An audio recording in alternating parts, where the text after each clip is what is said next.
Hello everyone, welcome to Harshada Swar Sampada. आज हम पढ़ेंगे UGC NET JRF music paper 2 के सोमेश्वर देव टॉपिक के बारे में। इन्होंने एक ग्रंथ लिखा जिसका नाम है मानसोल्लास। इनका शासनकाल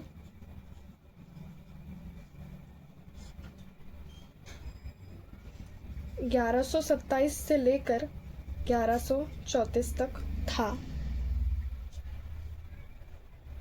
इनके अनेक नाम हैं, ऑल्टरनेटिव नेम्स हैं इनको सर्वजन भाव,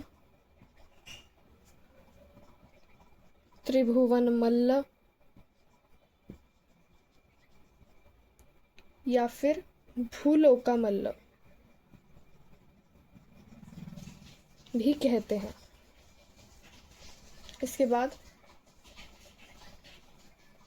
ये जो ग्रंथ है मानसोल्लास, ये संस्कृत भाषा में है।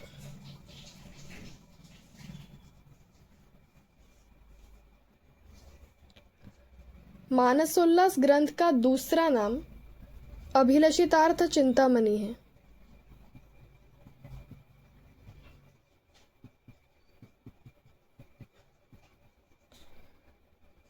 मतलब एक ग्रंथ के दो नाम हैं, यानी क्वेश्चन अगर आया तो मानसोल्लास नाम से भी आ सकता है या फिर अभिलषितार्थ चिंतामणि नाम से भी आ सकता है।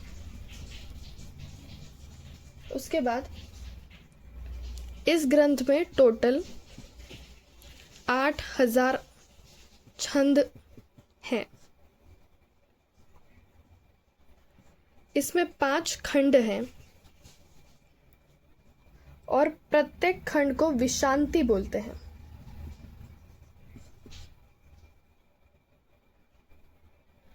विशांति कहकर उन्होंने संबोधित किया है। प्रत्येक खंड में 20 अध्याय हैं। प्रत्येक खंड में 20 अध्याय हैं। इसका मतलब अगर 5 खंड है इंटू 20, यानी पूरे ग्रंथ में 100 अध्याय वर्णित किए गए हैं। हमने पढ़ा कि इसमें 5 विशांति यानी के खंड वर्णित है। तो प्रथम विशांति की बात करते हैं।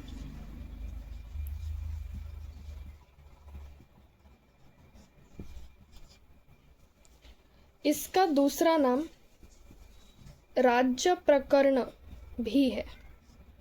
यानी क्वेश्चन ऐसा भी आ सकता है कि राज्य प्रकरण की जानकारी से रिलेटेड कुछ भी आ सकता है, तो आपको ये पता होना चाहिए कि राज्य प्रकरण मतलब ही प्रथम विशांति है। इसमें टोटल 308 श्लोक दिए गए हैं प्रथम विशांति में। अब इसमें जो जानकारी दी गई है वो है कि राज्य कैसे संचालित करते हैं।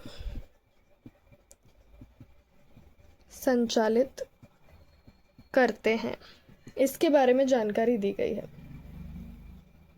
और उसके साधनों का वर्णन इस प्रथम विशांति में दिया गया है।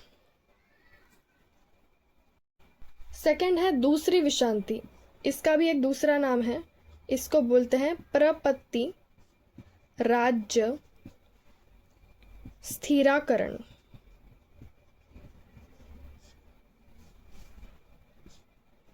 इसमें कुल मिलाकर 1300 श्लोक हैं।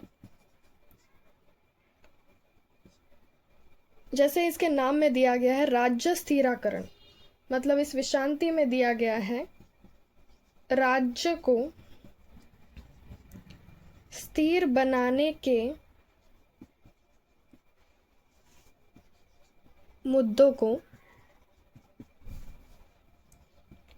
इसमें वर्णित किया गया है। इसके अलावा इसमें और 2 मुद्दे दिए गए हैं, जैसे कि वास्तुकला और अर्थशास्त्र की बुनियादी संरचना। इन दोनों मुद्दों का भी इसमें वर्णन मिलता है। तीसरी विषांति, इसका भी एक अलग नाम है, इसको बोलते हैं उपभोग्या। हर विषांति का दूसरा नाम आपको याद होना चाहिए, क्योंकि वो पर्टिकुलर पहली विषांति, दूसरी, तीसरी विषांति ऐसे नहीं पूछ सकते। कभी कभी वो ऑल्टरनेटिव नेम से भी पूछेंगे, तो उपभोग्या इस नाम से भी वो पूछ सकते हैं। अब इस तीसरी विषांति में 1820 श्लोक हैं कुल मिलाकर। इसमें 20 प्रकार के भोगों का वर्णन मिलता है। इसके अलावा इसमें प्राचीन व्यंजनों का भी वर्णन मिलता है। चौथी विषांति, जिसका दूसरा नाम है विनोद। इसमें टोटल 1116 श्लोकों का वर्णन किया गया है। इसके अलावा गायन, संगीत, नृत्य, वाद्य संगीत, साहित्य कला,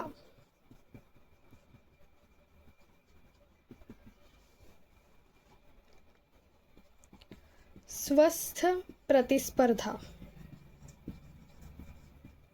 इनका भी वर्णन मिलता है। इसके अलावा इस चौथी विषांति में जो 16वां अध्याय है, इसमें नृत्य की जानकारी दी गई है। और इस अध्याय का शीर्षक है, यानी टाइटल है, नृत्य विनोदा। इस पर क्वेश्चन आ चुका है। इसके अलावा नृत्य के 2 भाग इसमें बांटे गए हैं, और नृत्य के 2 भाग हैं।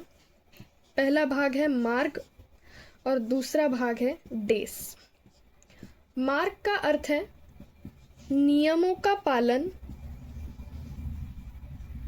जिस नृत्य में होता है उसी को मार्ग कहते हैं, और डेस का अर्थ है नियमों का पालन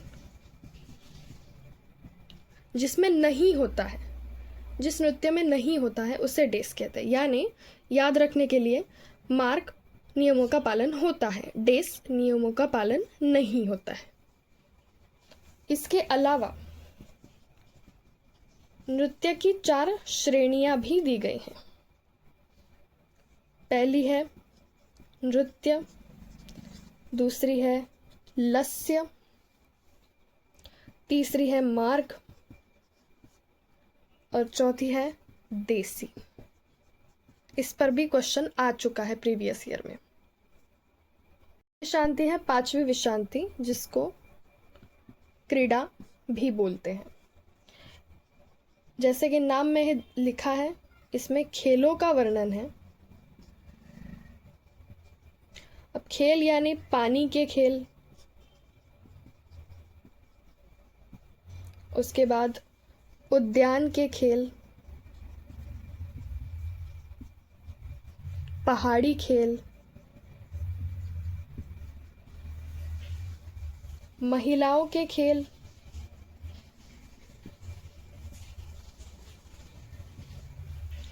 शतरंज, जुआ, इन सब का वर्णन इसमें मिलता है। इसके अलावा एक और इम्पोर्टेंट पॉइंट वो है कि जो सोमेश्वर देव हैं, उनका एक दूसरा ग्रंथ भी है जिसका नाम है विक्रमांका भ्युदय। इस पर क्वेश्चन आ चुका है, इसलिए इसे बताना ज़रूरी था। वापस इस पर क्वेश्चन आ सकता है। तो ये थी सोमेश्वर देव जी लिखित मानसोल्लास उर्फ अभिलषितार्थ चिंतामणि ग्रंथ की संपूर्ण जानकारी।